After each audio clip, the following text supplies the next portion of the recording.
Helping underwrite this event, Sedgwick Funeral Homes, with locations in Bartonville, Farmington, and in Canton.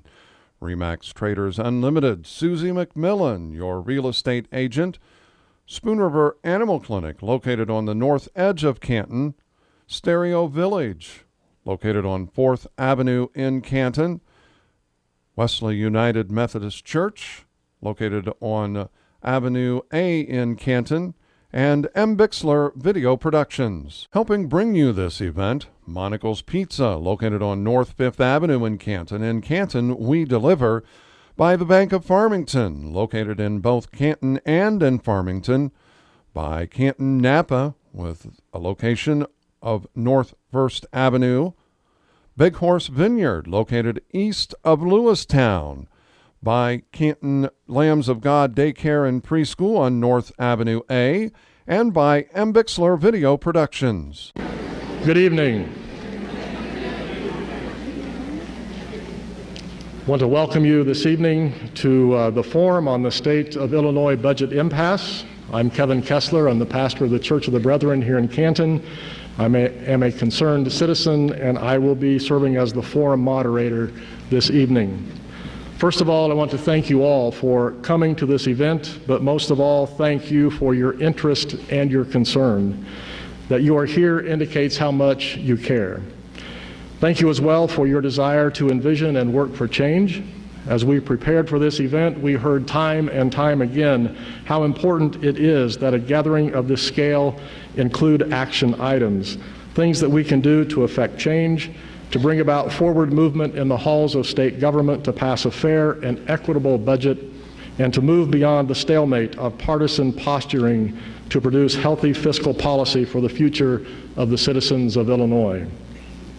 Our plan tonight, in addition to raising awareness of the impacts on us all caused by the state budget impasse, is to offer and provide opportunities for getting involved and sharing our voices and engaging in actions that make a statement. We will share about some specific options for involvement during the closing remarks later this evening. As stated, we will learn about the present fiscal state of some of our local/community institutions in this county. You will not only hear how their budgets are strained to the point of crisis, but how these institutional breaking points are affecting us, and how, if the present state budget impasse continues, how much greater the impact will be upon us, both in terms of our own fiscal well-being and the possibilities of adverse public safety issues. In addition to serving as a pastor in this community, I also serve in an executive role for a middle judicatory of our denomination. And in our district, we have 2 long-term care and retirement centers. Each year at our district conference, the executive directors of these fine, outstanding institutions report to the constituency. These last 2 years, during their reports, both directors were unable to complete their reports without becoming tearfully emotional. Their emotions derive from a genuine heaviness of heart because they are so utterly worried about the welfare of their residents. Their hearts break at the thought of not being able to provide the services that their residents need, and heaven forbid that they have to cease operations. The unknown of what may happen to the residents they care for is too much to bear, and so they become emotional. What I've just described from my personal experience is happening to our schools, to social agencies, to nursing homes, to other state-funded institutions and organizations all across the state. The emotional stress on the fine people who lead these organizations and the threat to the well-being of those they serve as a result of political maneuvering is unconscionable. It is time that our state government realize their culpability in the emotional stress they are putting on fine folks who are doing all they can as the state budget impasse ties their hands behind their backs. It's time for the state government to realize the injustice they are causing as a result of their inability to act. And so we meet in this place this evening, not as Republican, not as Democrat, not as Libertarian, not as Green Party, not as Independent, but as concerned, deeply concerned, angry citizens calling for justice to be served. In just a few moments, we will hear from Canton School District number 66, Spoon River Community College, Fulton Mason Crisis Service, and Sunset Manor Nursing Home.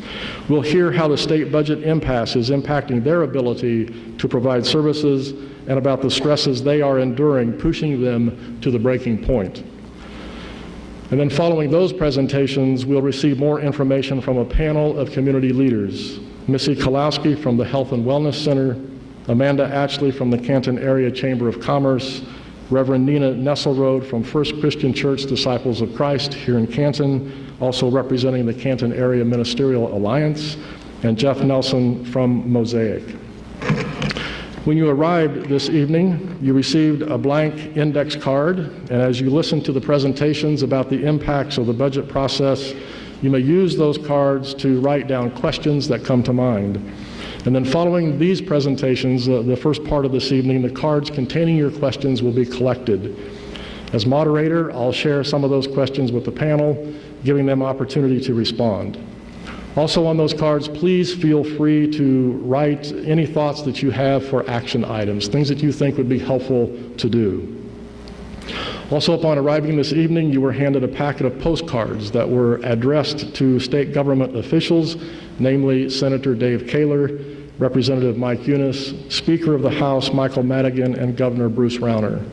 If you are inclined, we invite you to sign each card and drop it off in the containers that are on the tables in the back of the auditorium. Feel free to write a note on the back side of those cards as well. And at a time to be set, we'll hand deliver those cards en masse to each of these offices in Springfield. Along with the cards, you also receive phone numbers of these offices, giving us the opportunity not only to flood them with cards, but to flood them with phone calls. I'll be reminding you throughout the evening of some of this information and going over it again before we leave. And then this event is also being Facebooked. There's a term for that. It's not coming to me right now. Facebook Live. Facebook Live. Thank you. As you can tell, I'm not a Facebooker, I guess. But so if you're able to get online, as far as I know, in this auditorium. So if you want to look at that, feel free to do that. So once again, thank you for coming. Thank you for your concern. Thank you for your willingness to be involved. Thank you for your willingness to stand in solidarity to implore our state government to act maturely and justly. We'll begin this evening with a presentation from Mr. Rolf Sievertson and Mr. Tad Dorenzi, Superintendent and Assistant Superintendent, respectively, of the Canton School District number 66. And as they're speaking, remember those cards, those blank cards in your folder, you can certainly use those to write questions on. Mr. Dorenzi. Thank you very much, and thank you for coming this evening. I am Tad Dorenzi, Assistant Superintendent of Canton School District, and we are extremely concerned about the lack of a budget at the state level. What we are part of right now is Pass Illinois Budget. Currently, 390 superintendents covering over 1.3 million students in the state of Illinois have joined this movement, trying to help get the state pass a budget. One thing I do want to make it very clear, we are not asking for a stopgap budget for education. We are asking for a comprehensive budget for the state of Illinois. How long have we been without a budget? It has been 23 months now, almost 2 full years. At the end of June, it will be 2 years without a budget in the state of Illinois.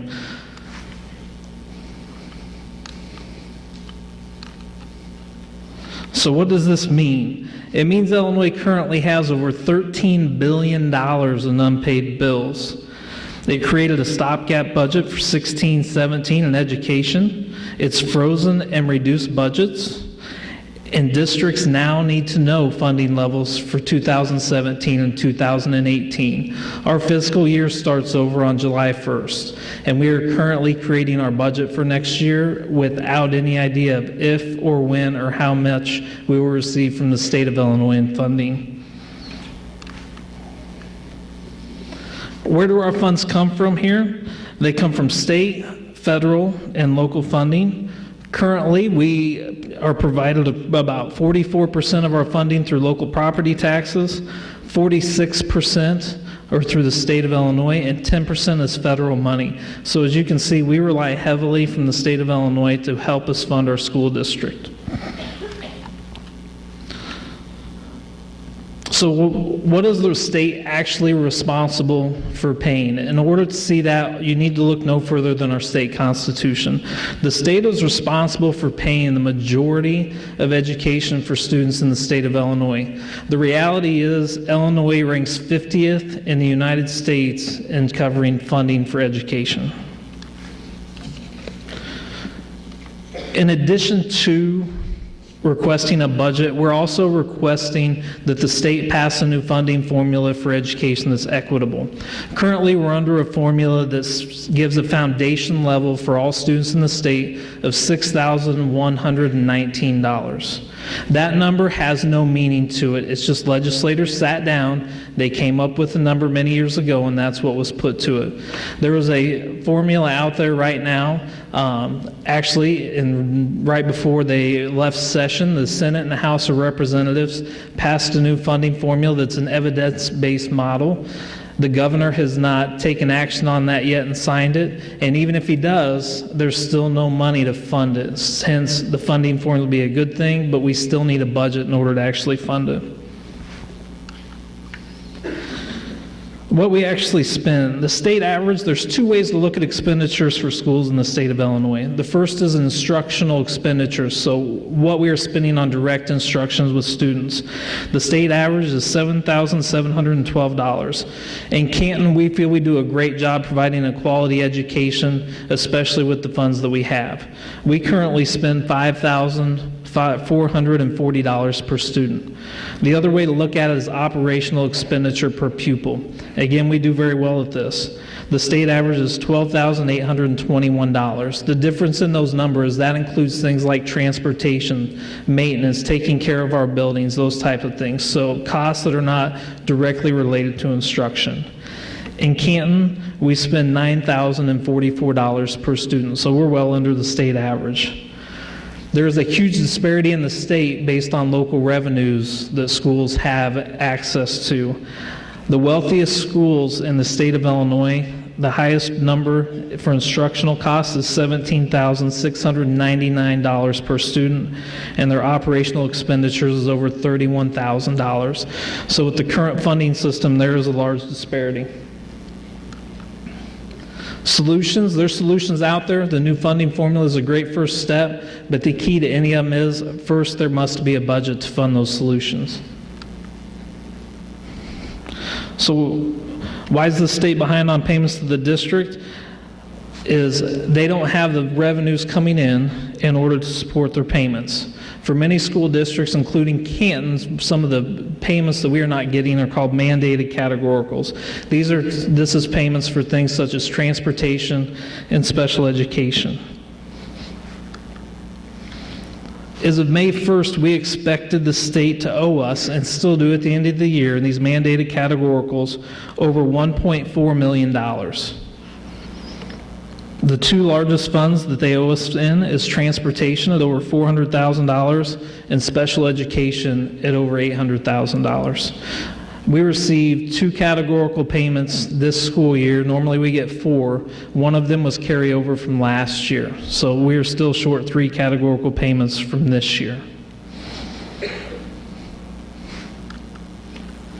What we are calling for, we need your help. We're asking you to go out, contact your legislatures, email them, call them, drop those slips in the bucket. They need to know that we're not going to stand for this and that we demand action and want help.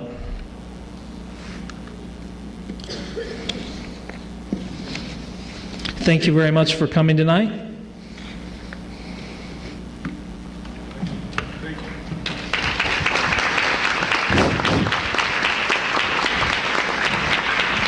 Thank you very much, Ted. My name is Ralph Sieverts, and I'm superintendent of Canton Schools.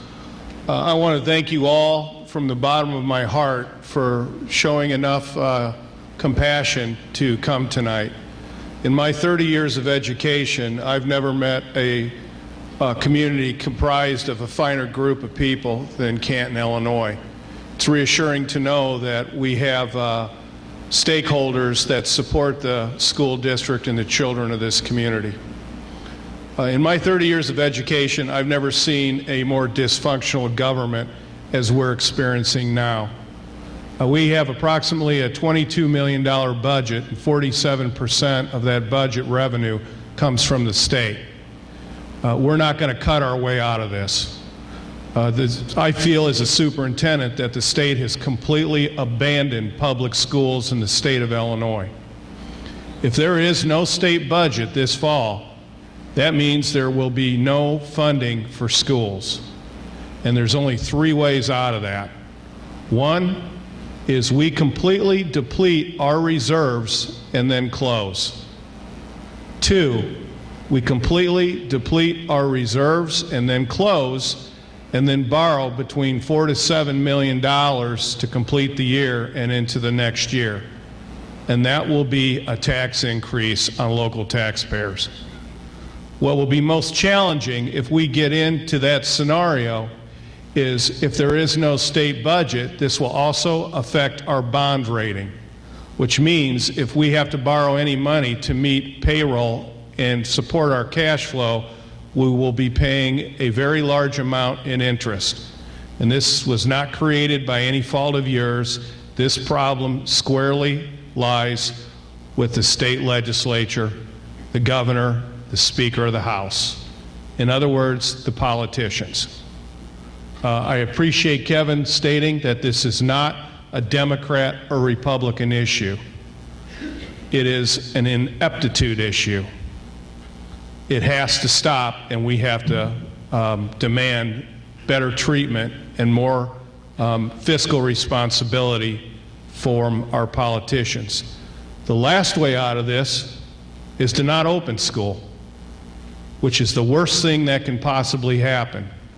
The Canton Union School District is the largest provider of social and educational services to families in Fulton County. We provide lunches, hot meals, 2 hot meals a day to at-risk children that are living in poverty. We also provide an education for 2,600 children in this community. We also provide dental services, vision services, hearing services. If kids come to school in the wintertime and they don't have a winter coat, we provide it to them. And if there's no budget and we don't open, those services come to an end immediately overnight.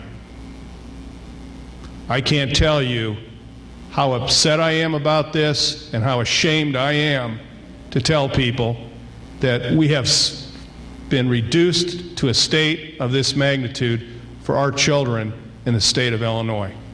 Our government should be ashamed of themselves. Thank you very much.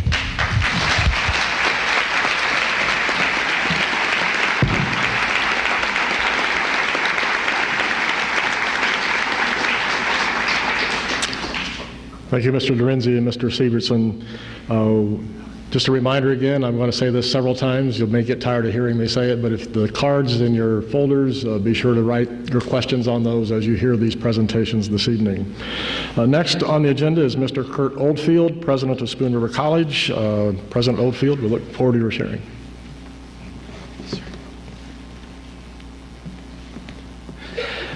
Thank you, Kevin. Thank you, Rolf, for hosting us this evening. We certainly appreciate the opportunity to be able to share the stories that we have that are impacting Spoon River College very similar to what are impacting our friends at Canton School District.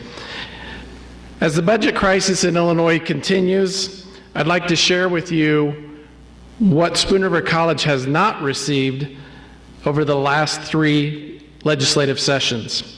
We have not had a full appropriation since FY 2015, which would date back to June of 2014.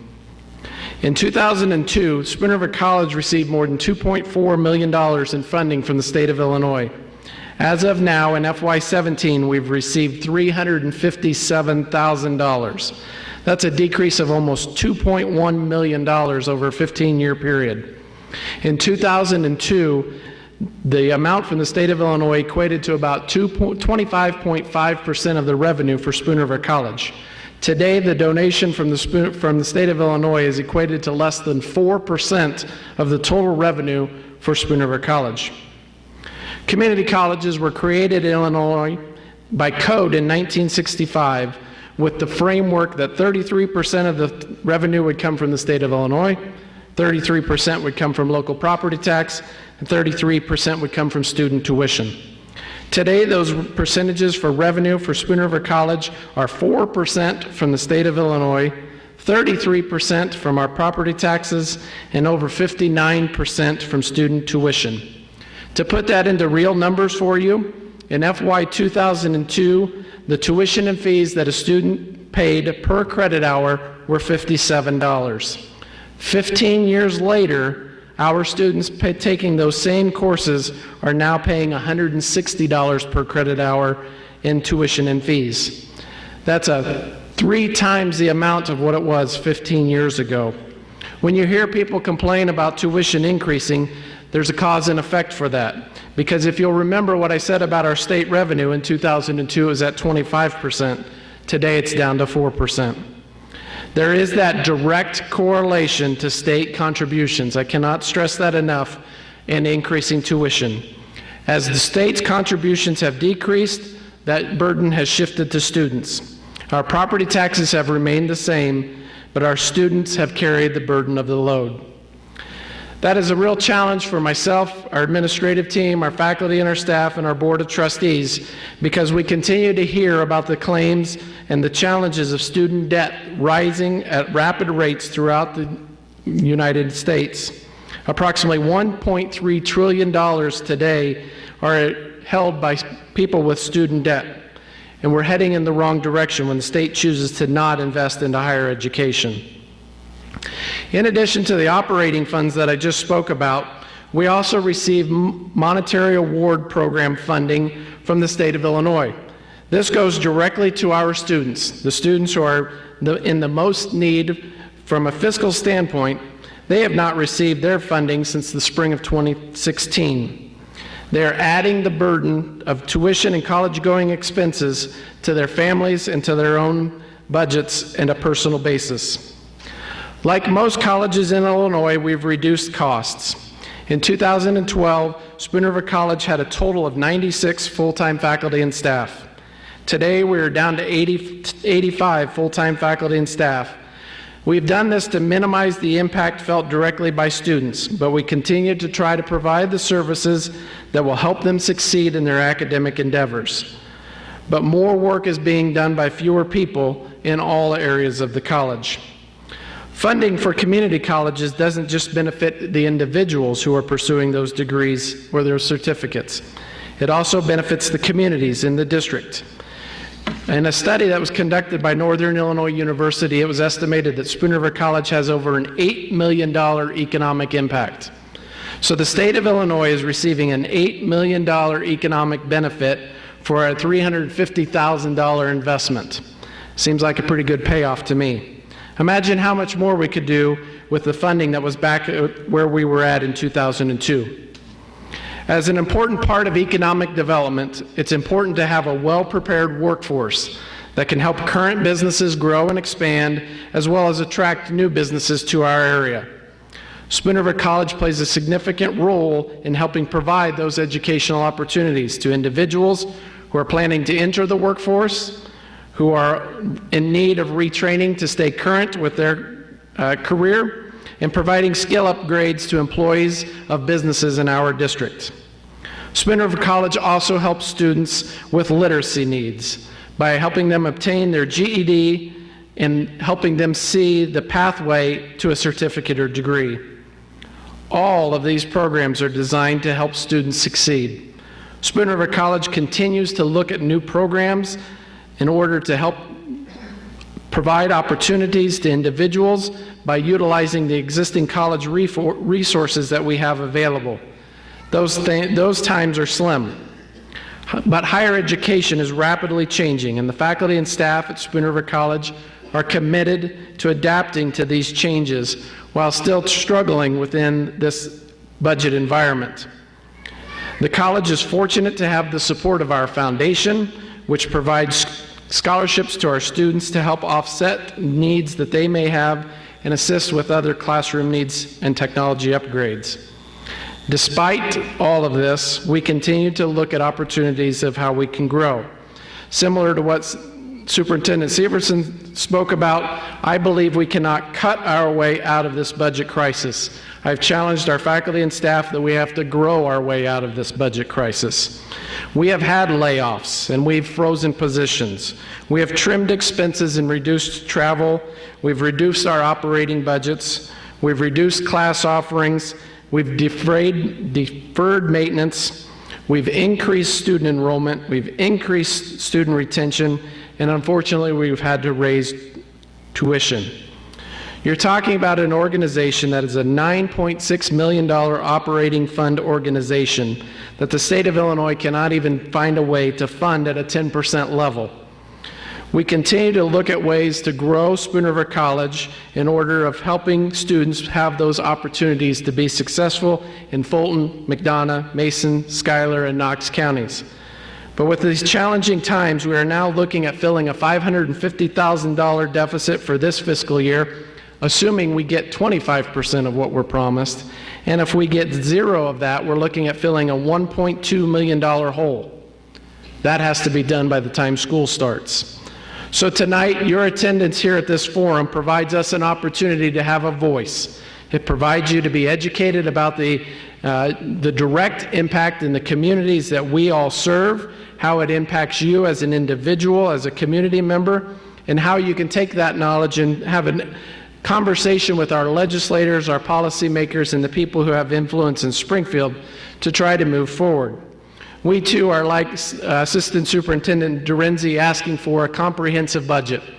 We've had stopgap budgets for the last 2 years, and that continues to add to the detrimental impact of the ability of Spoon River College to meet workforce needs. We have programs in design but need funding in order to help them, but they're programs that are drastically needed by business and industry. Those business and industries are stepping up to help with those program developments, but we certainly can't ask them to share all of that cost. So with a combination of local, state, and private donations, we would be able to get programs brought forward. I ask that you seriously consider filling out one of the postcards that Pastor Kevin spoke about before, that you have your voice be heard in Springfield, and that you take the message forward of your dissatisfaction with the state of Illinois in funding not only education and higher education, but our social services. This truly is about a social justice issue, and we know that education and social services are the key to help people move forward. So tonight I ask you and plead with you to please take action. Take your knowledge that you gained this evening and put it to good use. We ask that you continue to support the local education entities that are here to provide workforce education and educational opportunities to all individuals and be able to help those individuals improve themselves. Thank you again for attending, and we hope that this evening will be educational and informative to each and every one of you. Thank you.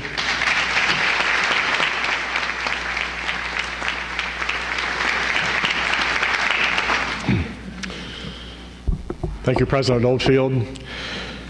We also have with us tonight a representative from Sunset Manor Nursing Home. We expected someone from Clayburgh Nursing Center to be with us, but was unable to be here tonight. So we have Michelle Hansmeyer from Sunset Manor, and Michelle, I'll give you the opportunity to share with us at this time. Good evening. I've been with the healthcare field for probably 30 plus years. I've been at Sunset 14 years, and with our type of people that we have, there are a lot of Medicaid. As you well know, state's not paying, so they're not paying bills. This causes the ones that are there to not be able to get medications if they're not approved by public aid. We have a long process that we go through. We send out the paperwork, we wait for it to come back, they finally get approved. Then you still have to wait and wait and wait. It's a waiting game because they don't seem to want to pay. We're one of the largest long-term care facilities, and we're probably one of the most anywhere around that take the Medicaid. You're finding now that a lot of our people that are out there in the community that we don't even realize, some of them are homeless. We're getting referrals in that they don't have nowhere to live. They're losing their homes because they don't have any other assistance other than Medicaid. Right now we're probably at about 78% Medicaid. So as the longer they wait to pay anything towards us or help pay their bills, the farther in debt we go. Luckily, we have an owner that is a fabulous person, and he will bend over backwards to do anything to make sure that everything is covered. Because you got payroll, you got your food, the laundries, everything you've got to run a facility, it's mainly coming out of his pocket right now. So if we don't end up hurrying up and getting something, I'm not sure where it's going to go. I know he'll take it as far as he can. But there is a point to where there's no turning back. You just don't know how long it's going to go, because it's going to affect our staff. It's affecting the residents. They don't get the things that they would normally get from public aid that they need. So we got to think about, not only does it hurt the schools, it hurts the workers, it hurts the residents, it hurts the whole community. So this is something that we really need to get out there and fight for. I know our company's always in Springfield trying to fight for him to pass something. Whatever you can do, get out there, make the phone calls, sign the papers, just get out there and help. That's all we ask. Thanks for coming.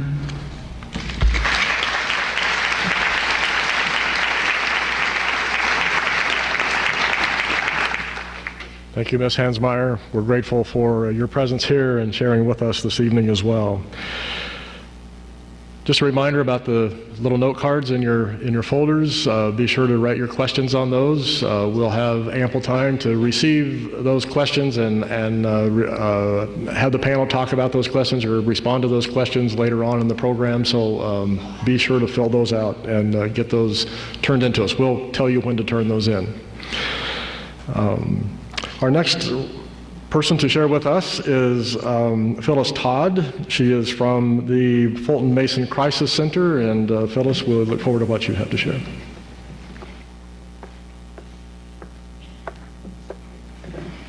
Hi, it's my pleasure to be here tonight.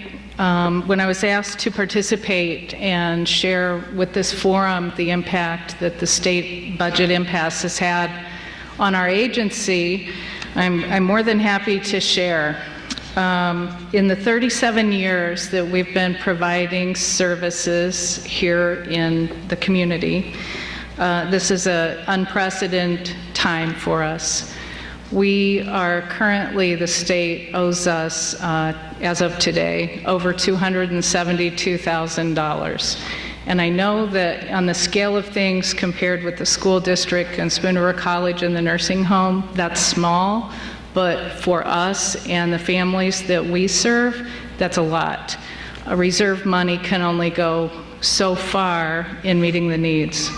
Fortunately, over these 37 years, our board has done an excellent job at putting away community support money for times such as this. Canton, Fulton County, Mason County are some of the most generous counties, I believe, in the state.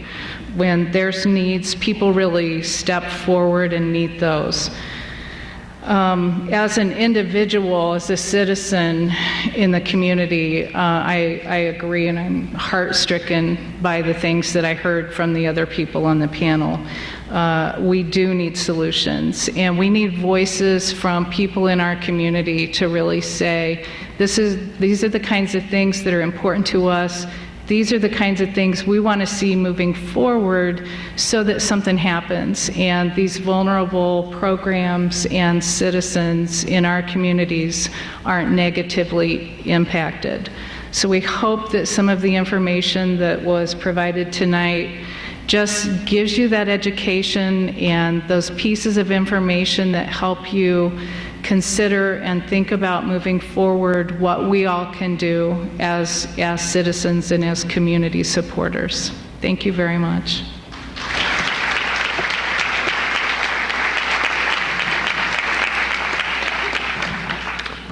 Thank you, Ms. Todd. Mr. Sievertson, Mr. Dorenzi, Mr. Oldfield, Ms. Hansmeyer, Ms. Todd, thank you for broadening our understanding of the most important concern among us. Would you join me again in thanking them for their participation this evening?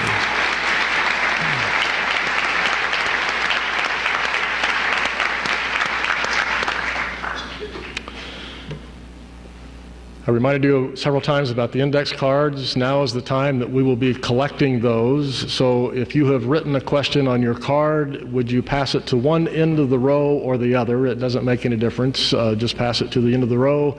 There will be some volunteers who will be coming by to collect those from you.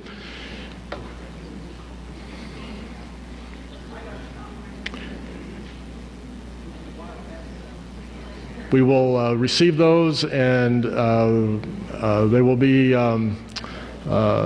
carefully looked through, and we'll select some of those questions, and then those will be some of the questions that we will ask the panel. We also have the presenters who will continue to be on stage with us. They will have opportunity to respond if they, along with the panel as well. So we want to give everyone an opportunity to respond and share as much as they can tonight. While the cards are being collected, one more thing, because we're on Facebook, if you want to post on Facebook and share some things on Facebook as we're going through this evening, if you're watching the live feed, please feel free to do that. That gets more information out among us, among our friends, among those who are unable to be with us tonight. So please feel free to do that. While the cards are being collected, and we are transitioning to this next segment of the forum, this is a good time again to express deep appreciation and thanks to all of you for coming this evening. I know that's been shared, but we can't express that enough, how grateful we are for your presence, not only to be here, but to have the opportunity to continue this process and to be part of the action that we do and move forward with from this point on. Your presence is evidence of the concern and care that we have for the vulnerable among us, for the opportunity to be engaged in actions of justice. Being here is a statement that we want the best for all, to work for the good of all, to be sure that this common good is not left unattended. So thank you very much for this level of engagement with a very deep and broad concern among us. We're now going to transition to the time when we share some information with and hear information from our panelists. Our panelists this evening are Missy Kalowski, who represents the Health and Wellness Clinic. Missy, if you just raise your hand and let everybody know you're there. Reverend Nina Nesselrode, co-pastor of First Christian Church Disciples of Christ congregation here in Canton and also president of the Canton Area Ministerial Alliance. Amanda Atchley, executive director of the Canton Area Chamber of Commerce. And we have Jeff Nelson, executive director of Mosaic. So now you can share your appreciation for them being here. So we welcome you, panelists, and we appreciate your presence here and your contributions that you are making this evening to this important event. So briefly, I'm going to ask each person on the panel to share a few words of introduction, just to share who they are and who they represent, and some words about how they are affected and what they're seeing being affected in our community. To respond to some prepared questions that they received ahead of time, and then we will dive right into the questions that you have prepared that they will respond to as well. Unfortunately, as many as are gathered tonight, we're not going to get to all of your questions, but don't be alarmed. We will continue to work on all that is on your mind with the email outlet. As you enter tonight, you put your name and email. We will continue to send information out by that outlet and hopefully respond and keep working at those questions that you share with us. We'll share a little bit more about that later as well. So without further delay, I'll turn to the panel. I'll have them share a few words of introduction, and then we'll move on into the questions. And whichever one of you wants to go first will be fine. Am I on? Yeah, okay, good. I'm Missy Kalowski with the Health and Wellness Connection. Basically, we do not take any state or federal aid, but we have seen an influx of applications because medicines are not covered under Medicaid anymore. In some cases, the drug companies, through the prescription assistance program, will not pay if the client's on Medicaid, but Medicaid's not paying either. So we've seen an influx. I'd say just in the last 60 days, we've had about 70 people through our doors. Amanda Atchley, Executive Director for the Canton Area Chamber of Commerce. All of these people that have spoken and are here tonight are Canton Area Chamber members. So I'm here representing our members and also the Canton Area business community. Illinois has the lowest credit rating on record for the U.S. state. Failure to pass a budget and the lengthy budget impasse as reason for its one-notch credit downgrade. Over the years, Illinois state credit rating has been downgraded multiple times because of the massive spending and excessive borrowing. We are in a negative credit spiral right now. That means the lower credit rating will make it more expensive for Illinois to borrow money and thus even harder for the state to pay its bills.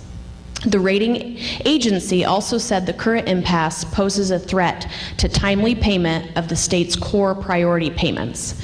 So those agencies that have been receiving payments right now, great. However, they will be directly affected moving forward. Attempts to address these problems through increased taxes led to another systematic problem, driving tax revenue down. People and businesses are fleeing our state. Illinois, in its attempt to tax its way out of this problem, encouraged a flood of businesses and people to neighboring states. Former residents and business owners cited higher property taxes for their flight, and also business owners noted higher work and compensation costs. So bringing businesses back to Illinois will expand our economy and broaden our tax base, thus increasing revenue and beginning our move back to solvency. This can relate to our community, the businesses that exist currently, and how we can grow and prosper.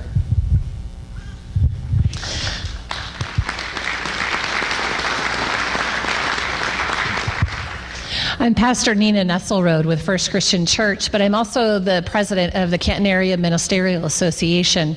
So we represent all of the churches in the greater Canton area, and we have about 10 to 12 active congregations that participate, as well as we are in communication and have contacts with the other congregations.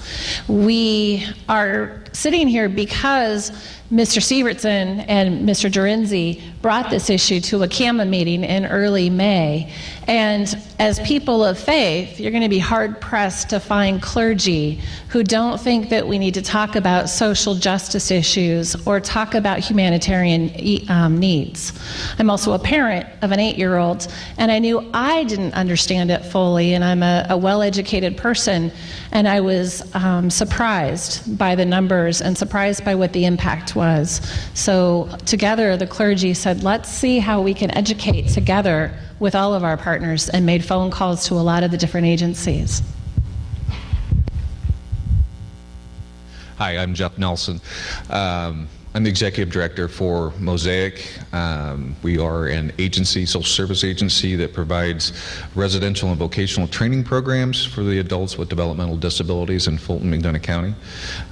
We've been in Fulton-McDonough County for over 30 years. Probably 3 or 4 years in Canton, specifically in Fulton County. We are also suffering from a broken Medicaid system. We have not seen a cost of doing business increase for the last 10 years. Because we provide residential services, we have a huge overhead, buildings, vehicles, food, staff, that hasn't gotten any cheaper in the last 10 years. It's only gotten extremely more expensive. So without a budget, there's no way to address that, so that rates are commensurate with what the costs are. The impact on that is we have an extreme workforce crisis. We are finding it more and more difficult to find our direct care staff to care for our individuals in our group homes, just because we don't have the rates or the resources to pay them a living wage. So this has dramatically affected and impacted our ability to do services. And I thank you for coming out today, or tonight rather, learning what you are learning about the impacts of this budget impasse, this dysfunctional government, and get mad, demand better. This is their job, and we need to demand a functional government and budget.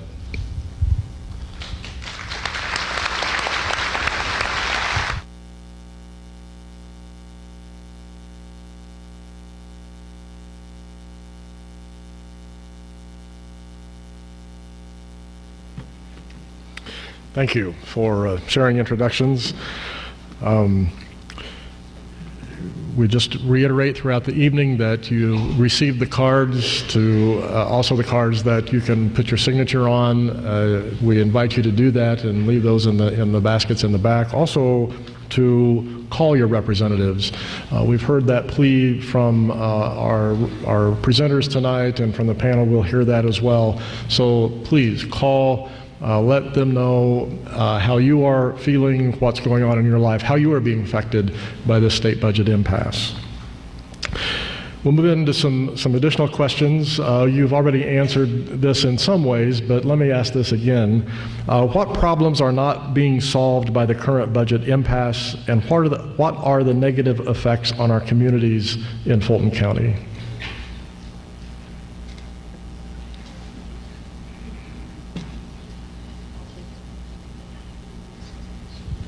Is it on now? Okay, I'll take it.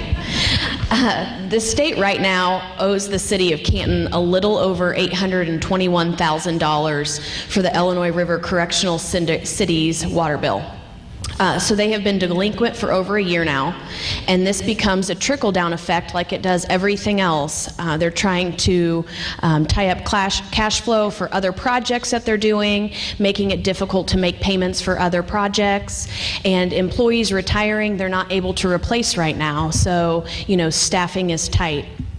The Fulton County Health Department, luckily, is paid through court orders, and federal is passing funds.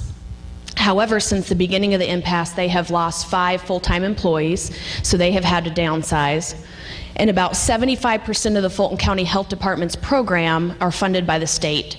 So payments have been delayed by 3 months, sometimes 4 to 6 months, making cash flow, again, very difficult to manage. Same with Grantham Health Systems, our local dentist office. Medical insurance from state employees are 2 years behind payments, and now some dentistries are turning away state insurance. So those are just some of our other agencies that aren't represented tonight that I've spoken with that are being impacted by this as well. We also have seen an influx of dental care. We've paid just since January 1st, we've paid about $15,000 out in dental care. And for these people who have worked all their lives, paid into whatever, Medicare, we used to be an office that only took care of 19 through 64, thinking that 65 and older would get Medicare. I have a man who worked all of his life, a hard job, and he doesn't have the money for his medication. He's also a vet. The Veterans Office can't help him make those copays, and he's in his 70s. What's he supposed to do? So we lifted that limit, and we're now helping 19 and over, and it's horrible. He's worked all of his life, and he worked for Keystone and can't afford his copays because he's not getting any help. So. With our clergy connection with the community and different agencies, we have been learning how many are just coping. The schools have coped, and none of us in the general public have seen much of the stress that they've been under. But we're also really learning that we are at a turning point where the coping can no longer happen. There's been hope that the state would come together, but after 2 years of waiting and the delays of the payments and the backlog to cash flow, we're finding out that now is a time that we really need to let people know what's at risk and what's being jeopardized right here in our community.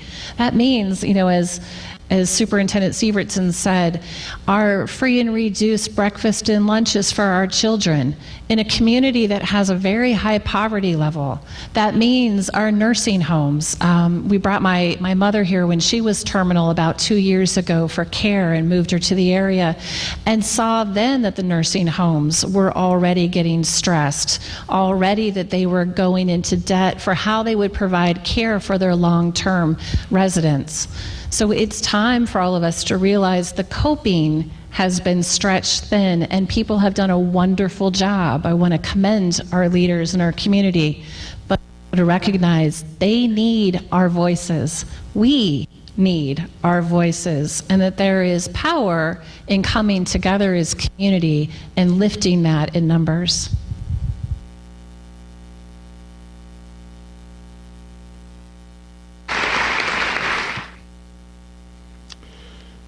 Next question. How do you justify our aims to hold state government accountable to pass a budget and for a healthier fiscal future along the lines of moral argument, justice, compassion, tradition, loyalty? In other words, how do we implore our state legislators to move along these lines of justice and compassion and loyalty? And if you want to respond to that question. Well, first of all, I think they need to get out of their offices and come out and meet some of the people of Fulton County. I think just in this room alone, there's a lot of stories. And I actually, through a former job, was very close to one of the senators we have in the state. And I begged him to come here and look at what's going on and what I do, but he wouldn't. So I think they know how bad it is. They just aren't doing anything about it. And I can tell you, I work for a board of directors, and if I didn't show up for work, pay my bills, and take care of business, I'd be out of a job.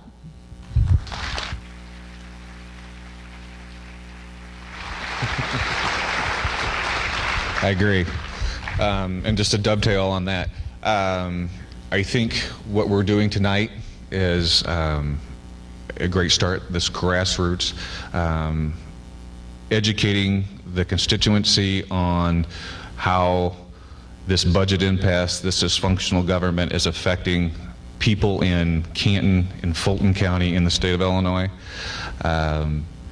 To have that educated voice to go to our representatives, our senators, and demand more. More than one phone call. Be consistent with it. They have got to feel that pressure that the state of Illinois and the people of the state of Illinois and the people of Canton and Fulton County are demanding more from them.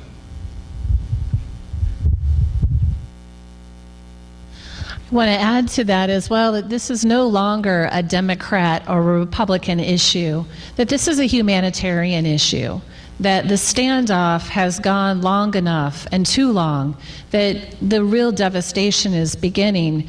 And this is an area where all people need to come together, where we need to ask our state leaders to come together, to work this out together. And if asking doesn't work, we need to use our words to demand that, and our power as citizens to demand that. It's time to work together.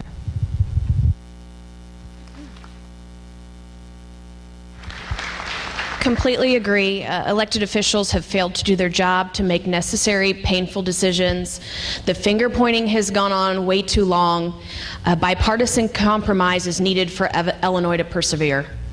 Elected officials should have a sense of loyalty and compassion to the constituents of Illinois and seek justice for our state.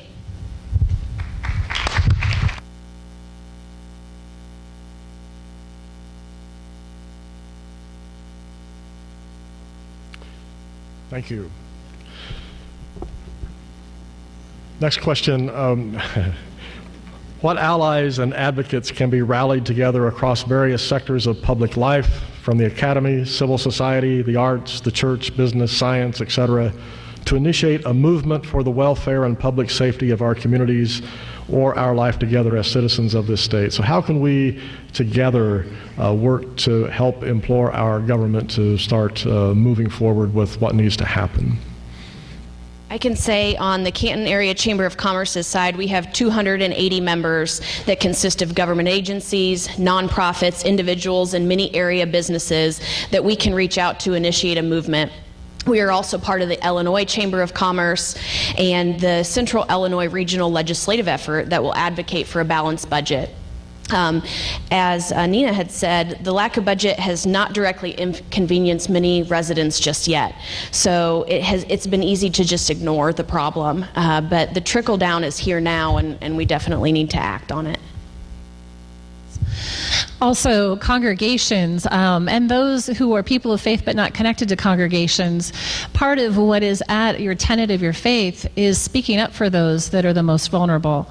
And whether you are a Christian or somebody who just believes in the goodness of humanity, it is time to speak out that way. Our congregations are connected through our synods or our districts or our conferences throughout Illinois. So your clergy person or those that you know in the community, or if you don't know one, come talk to a bunch of us. We're around. We can be reaching out to our conference leaders, to our districts, to our synods, and letting other communities in Illinois know what we are doing tonight, how this grassroots effort has been put together, so that they can also mimic this effort in their own community and start putting pressure on our government as well. I just add a little bit to that, and again echo kind of what you were saying, Nina, that this is a great start, and if other communities can be encouraged to do something very similar, to provide forums for people to learn more about what's going on, how it's affecting your community, your neighbor, your family members, so that there's more people that are willing to pick up the phone and call their representative, their senator, and express what this is doing to our communities, because the power of influence is in numbers. So, thank you. This next question is a little more directed for you, Michelle. This is a question that came from the audience. Explain to us how much Medicaid pays for each resident per day. Also, what a private pay resident's responsibility is per day, and the reason for those questions is to gain an understanding of low operating costs, or how you move through operating costs or with operating costs. So. On a regular basis, we get paid $120.09 for a Medicaid patient. We charge, the highest rate that we charge is, like for a private patient, is $167. So there's not a big difference between it, but when you've only got, say, 20 people that are a private pay patient, they're paying a little over $4,000 a month, and then you've got 70 people that are that their cost a day is $120, $124 a day, and you're not getting anything. It's a huge amount. It's just, they give you a different rate about every 4 months. They'll go into what they call a CMI, and they grade how much is this person worth, because they have to have breathing treatments, or this person needs therapy, or they grade them by that on how much the state's going to pay you each time. It varies. Some of them don't need any help, so they're going to pay you even less. So when they average it all out, the most that we've ever been paid for any one Medicaid patient is $125 a day. We try to supply everything for that. And then when, like I said, you get to where they're not paying you a dime, you got to make it up somehow. So that's when it comes back on the owner to come up with the difference, and you use your private pay to help get through things. But all in all, it's just not fair because they don't get the things they're supposed to get. I don't even know the words to say. It's just not fair. You see it every day. They get less and less. Thank you. This is for anyone at these tables to respond, or maybe several of you would respond to this particular question, but how many of you have a hiring freeze as a result of this budget crisis? Mr. Sievertson would like the microphone.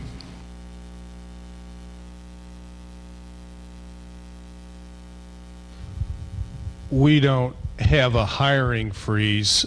We are constantly reevaluating our cost structure, and we have cut positions.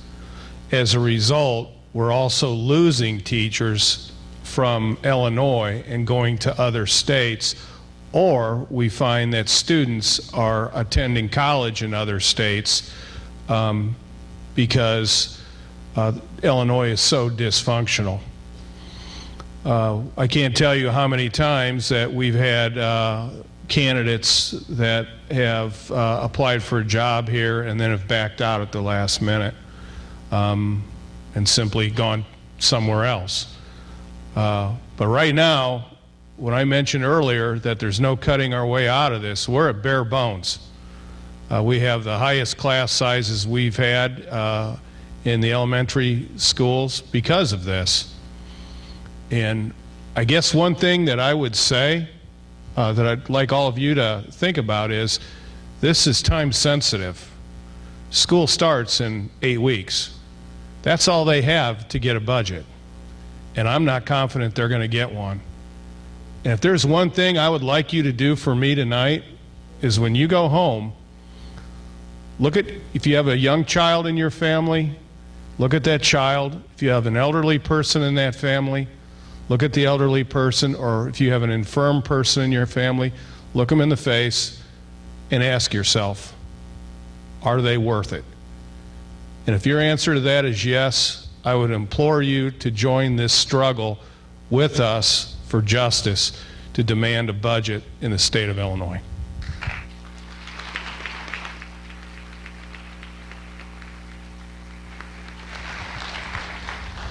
At Spoon River College, we have a review in place for every position that comes open. We have a number of them that are unfilled intentionally because we have chose to not fill those. We are filling kind of high need, high demand type of positions, but at the same time, what Superintendent Sievertson was saying, Illinois lost 16,000 high school graduates that went out of state last year to a college outside of the state of Illinois.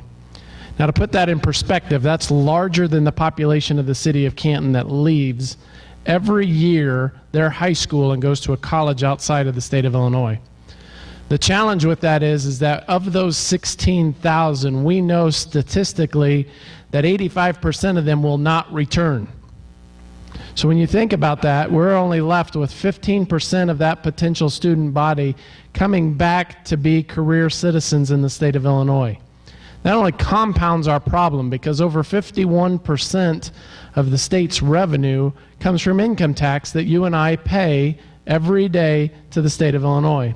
If we have fewer people paying into the revenue by providing that income tax, we've now just created a bigger problem for the state of Illinois.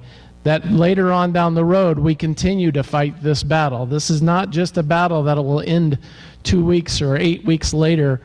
It's truly a battle of we are now having to play catch up with all of the states around us in order to have the workforce and the talent that the employers need in order to stay viable in the communities that we all live in. So it truly is a social justice issue, not only in the present, but in the far-reaching future, because we're exporting some of our greatest talent out of the state of Illinois. And in the future, what those ramifications bring are truly unknown.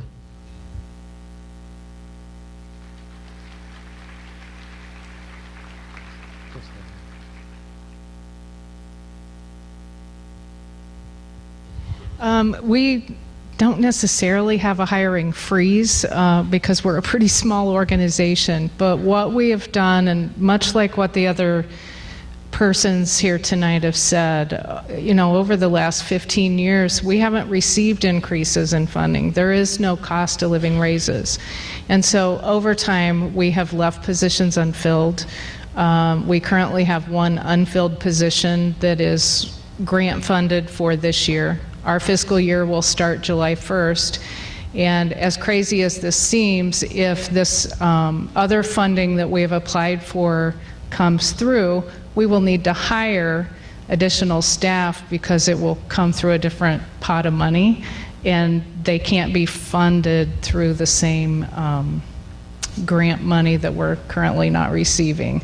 So, it's regulation at its best, but currently for the crisis service, we have 3 less staff people than we've ever had. We do more with less.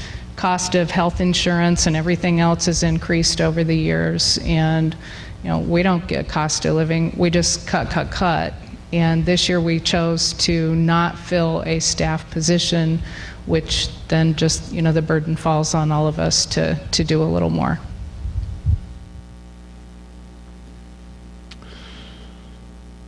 This question too is for anyone who would like to answer or respond. Will any programs be cut from schools due to the budget impasse? And if yes, which programs are in the most danger? I guess this is for the schools.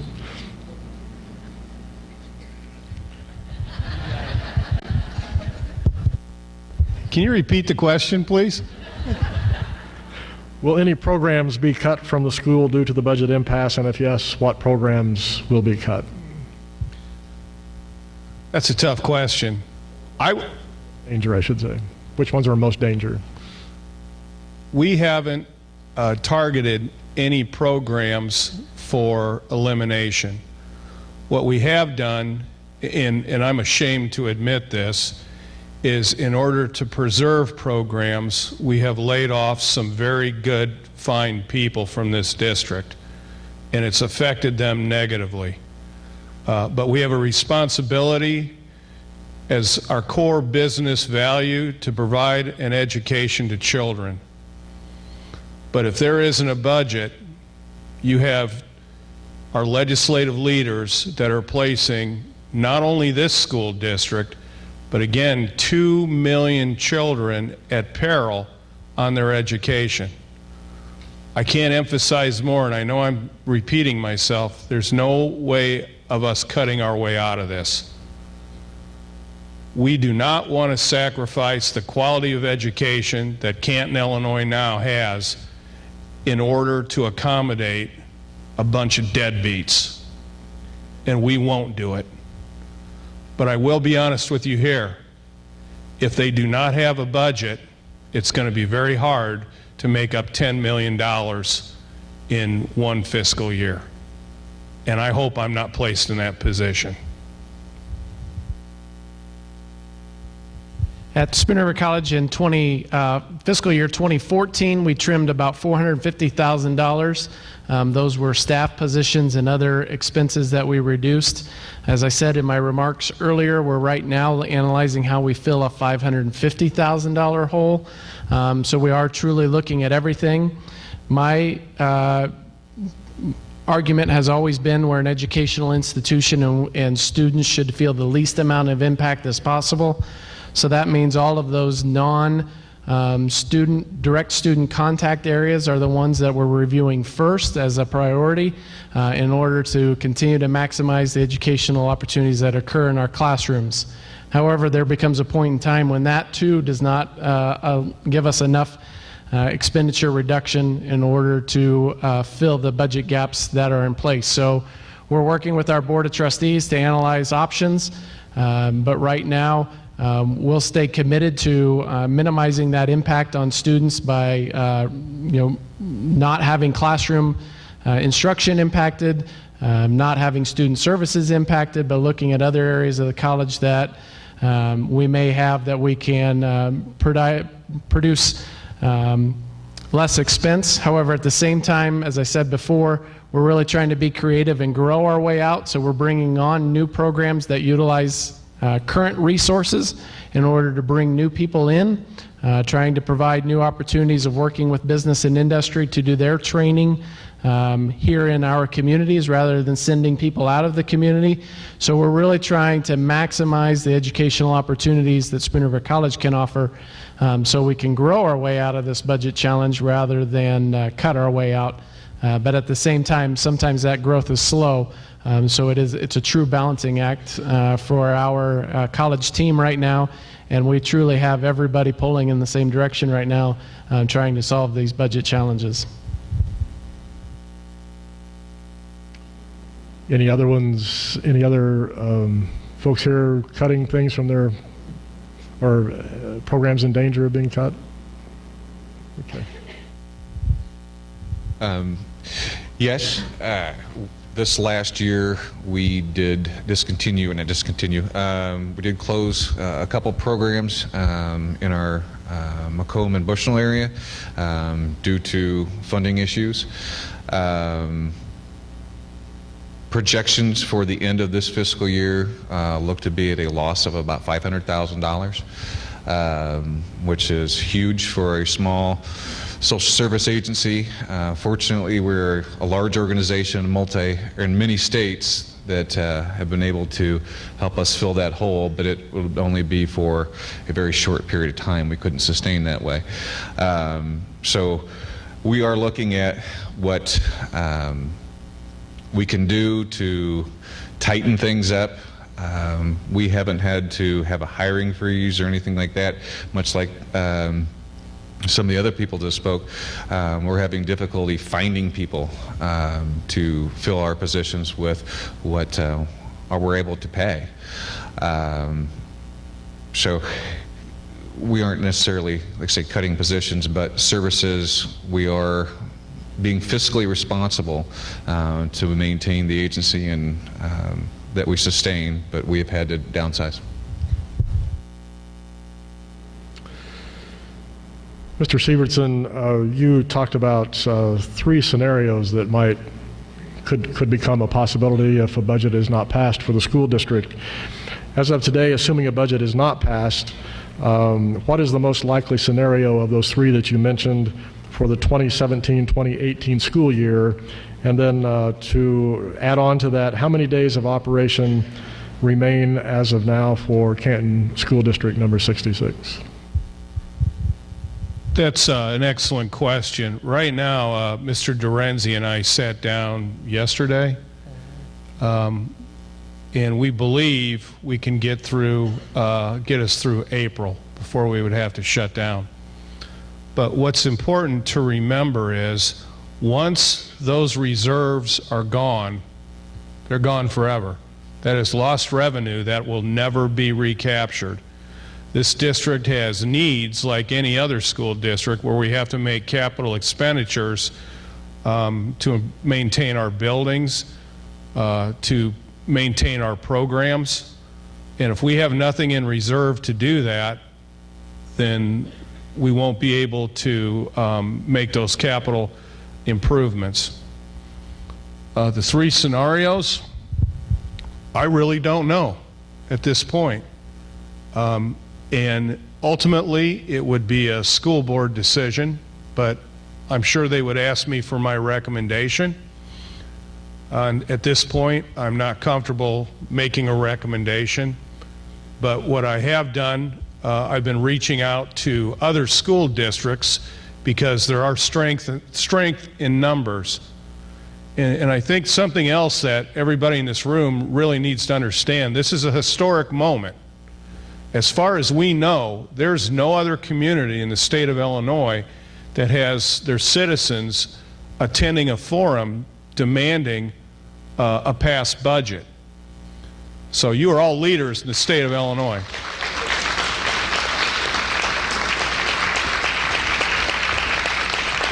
What's very important, so we do not disrupt the education of our children in Canton, Illinois, is that we all band together and we get involved in this struggle as a state and demand a passed budget, fully funded budget. Keep in mind, if you think about this, we created this problem as voters. We elected these people. So it's going to be our responsibility to fix it. So I guess in the end, it'll be interesting to see what happens in the next 8 weeks, but this is time sensitive, and something has to happen quickly to avoid a huge calamity on 2 million children in the state of Illinois.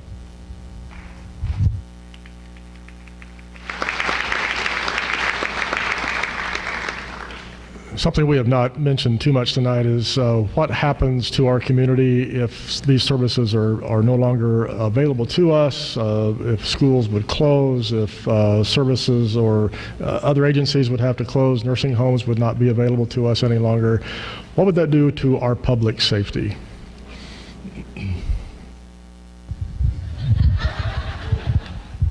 We've had those conversations, and it's actually scary. There's a lot of families that are working families that want a safe place to send their kids on a daily basis, where they know that their children will receive a quality education, they'll be nurtured, somebody will care about them just like our teachers do. And if that happens, all that will stop. What will happen to those children? We think ultimately, not only in Canton, but throughout the state, it's going to be an issue of public safety. And I'll be honest with you, and I've told the pastors this. I sincerely believe the state is that far from total collapse. I honestly believe that. And it makes me shudder to think if we have to close our schools. If we're forced to close the schools and then we have to borrow money to reopen them, that would certainly result in a tax increase. Our bond rating would deteriorate into the basement, which means we would pay additional interest rates. And I don't even know if we have the bonding capacity to borrow it, to be perfectly honest with you. But I really believe that this is a serious, serious issue that all of us should take very seriously, and it could affect public safety. I would agree. I think there's a direct correlation to education and public safety. The more educated citizenry we have, typically we see a lower crime rate, we see a more responsive community and a more caring citizenry. So, to go out on that far of a limb and say what would happen if Spoon River College wouldn't be in existence, I think, we're looking at, as I said before, an $8 million annual impact on the community. So that's through the payroll that we have, through the students paying money to Spoon River College that then works with businesses for those students who come to town to gain an educational experience. All of that trickle-down dollar effect that it has in the communities that we serve has a pretty big impact. So I think you start to see that true trickle-down effect that starts to happen when all of higher ed starts to have this kind of implosion, if you will, that's caused by the state of Illinois. We're seeing it in the communities that host our regional universities. Eastern Illinois and Charleston, Macomb, with Western are all struggling as their universities are struggling. And so I can only imagine that would be the same would be true if Spoon River College were to start struggling in a major way, how that economic impact happens in our community, which then causes other issues through the city, through the townships, through other organizations that Spoon River College is connected with. So it truly is an investment by the state of Illinois, as I said before. Even if they got back to the $1.2 million that we were in FY15, there's still an $8 million payback from a $1.2 million investment. That's the equivalent of you investing $1 and getting paid $8 back every time you invest that dollar. All of us sitting in the audience would do that day in and day out, but we can't seem to get the state of Illinois to understand that $1 of investment means an $8 payoff here in Illinois. I want to add to that I also believe that when social services are cut, whether that be your education for your children, or that is your food program for your children, or care for your elderly that are in long-term care and they're then put on the family, or those that have just gone through domestic violence issues and no longer have support, people begin to act out and people begin to do extreme measures when they're in dire situations. So you can imagine with the poverty level that we have, when you have families that are no longer able to feed their children, that are relying on our food programs, when you have families that have nowhere to turn to when their loved one who is in a nursing home for long-term care is jeopardized, that becomes a dire situation. And I think that is something that could impact us here as well as all over the state.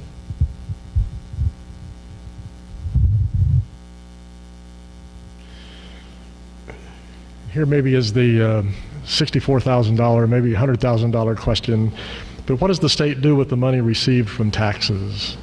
Or maybe what should the state do with the money received from taxes?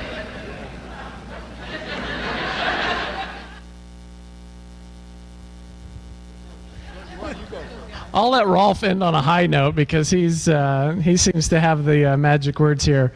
To give you a perspective, right now the state is required to pay about 90% of its budget through state-ordered decrees. That only leaves about 10% of their budget in order to pay all the other things that they're talking about right now. And so what do they do with that? Well, they do a lot of things that the courts have said they had to pay, but instead of the state of Illinois looking at where they might be able to make cuts or reductions, they've actually increased areas. The governor's added communication enforcement technology group, a CIT group, where he's got all kinds of IT work going on at the state of Illinois right now, and there's lots of other projects that are going on in the state of Illinois. Even when the grand bargain was going through, there was about 30% of that grand bargain that was designed for pet projects for legislators across the state of Illinois. Pet projects that didn't even include the basics in the grand bargain were getting a higher priority than some of the basic services that the state is constitutionally mandated to provide, like education. So we really have to have people be aware of the priorities that seem to exist in Springfield today and help them realign those priorities. $14 billion in unpaid bills in the comptroller's office. That's where it's going. $150 billion pension liability. $7 billion a year pension payment is what they have. And I think I want to emphasize something. What our leaders are very good at doing is they're very good at blaming the pension liability on the state workers themselves. But the truth is, it's not the state workers' fault. They have skipped payments for required pension payments. They have borrowed to make pension payments, all while they refuse to live within their means. Chicago, which has a huge pension liability, had a pension holiday that Mayor Daley initiated where they skip pension payments. So they've caused this pension liability themselves, and then they want to blame it on the state workers, which is absurd. And I'll be honest with you also, the only way out of this is going to be a tax increase. But it's going to be a state income tax increase, and it'll be biblical. And 100% of the responsibility of that tax increase lies with the state leaders. I do want to add, it's been estimated that for every day we go without a state budget, the deficit of the state grows approximately $1 million. What that means is if we don't get a budget until after the next governor's election, the state will owe approximately $30 billion, so more than double their deficit. What that would mean in terms of your income tax, it's estimated that it would be about 1% for every year that they do not pass a budget. Right now, if you amortize that over 30 years, it would take approximately a 5% income tax. A year from now, it would be 6%. 2 years from now, it'd be 7%. And that's not for 2 years or 3 years or 4 years. That's an amortization schedule over 30 years. So there is going to be a significant impact at the citizen level whenever they do solve this problem. It's just a matter of how big the impact will be based on how long they wait. I think the importance is that delay component of it. We're now into our third legislative session without any budget.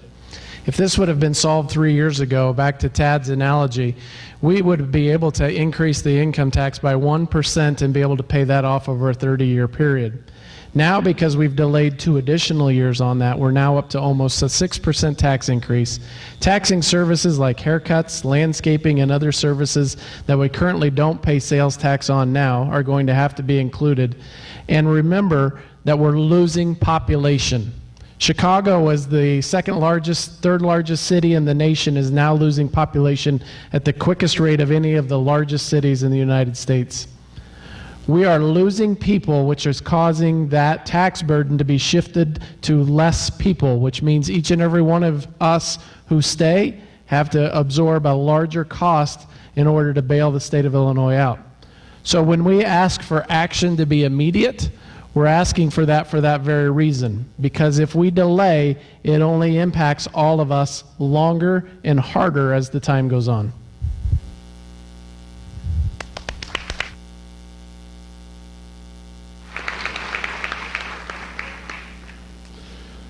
Well, unfortunately, it's time to wrap things up. We've arrived at our 8 o'clock time. But please join me in giving a thank you for those that have shared this evening their contributions.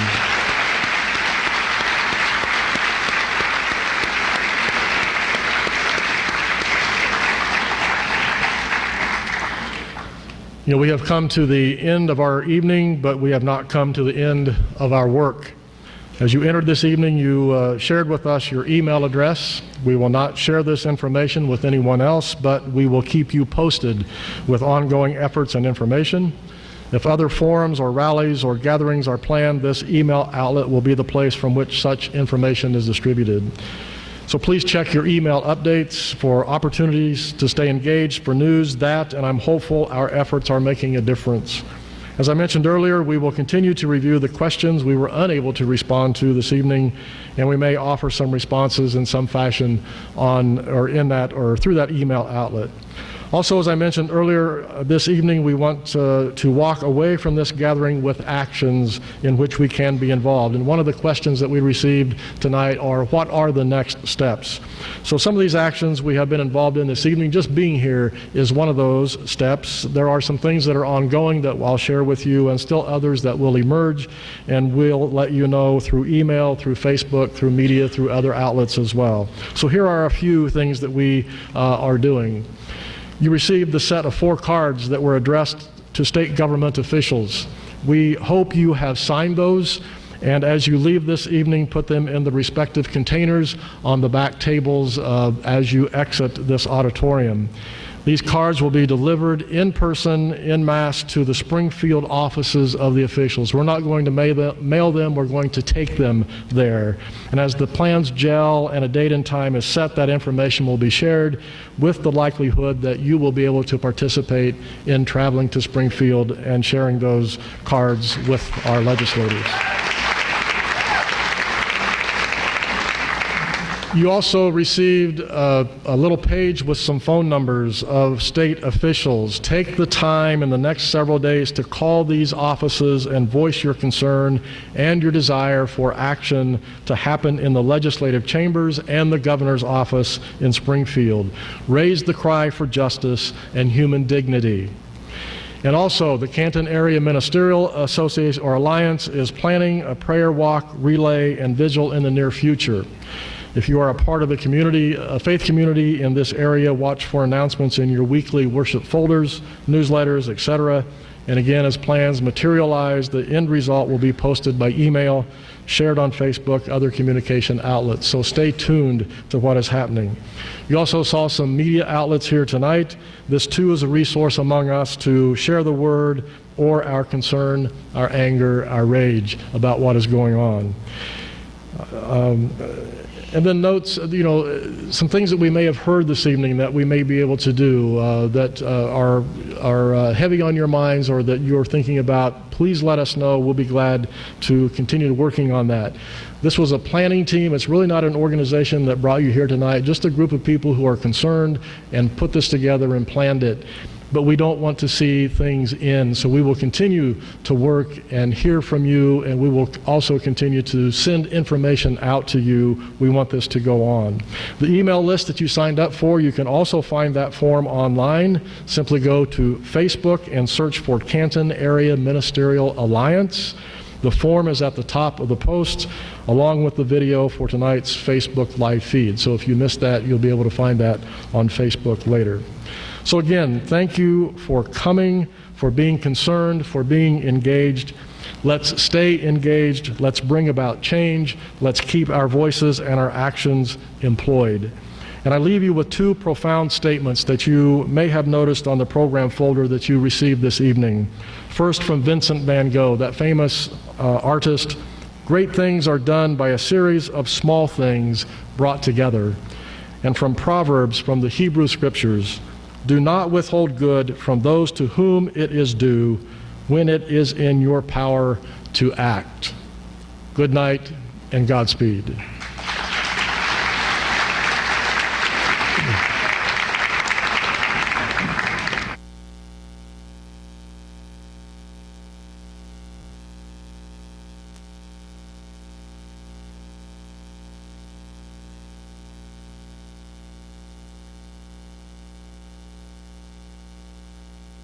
Helping underwrite this event, Sedgwick Funeral Homes, with locations in Bartonville, Farmington, and in Canton.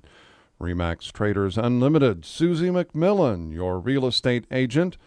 Spoon River Animal Clinic, located on the north edge of Canton. Stereo Village, located on 4th Avenue in Canton. Wesley United Methodist Church, located on Avenue A in Canton. And MBixler Video Productions. Helping bring you this event, Monical's Pizza, located on North 5th Avenue in Canton. In Canton, we deliver. By the Bank of Farmington, located in both Canton and in Farmington. By Canton Napa, with a location of North 1st Avenue. Big Horse Vineyard, located east of Lewistown. By Canton Lambs of God Daycare and Preschool on North Avenue A, and by MBixler Video Productions.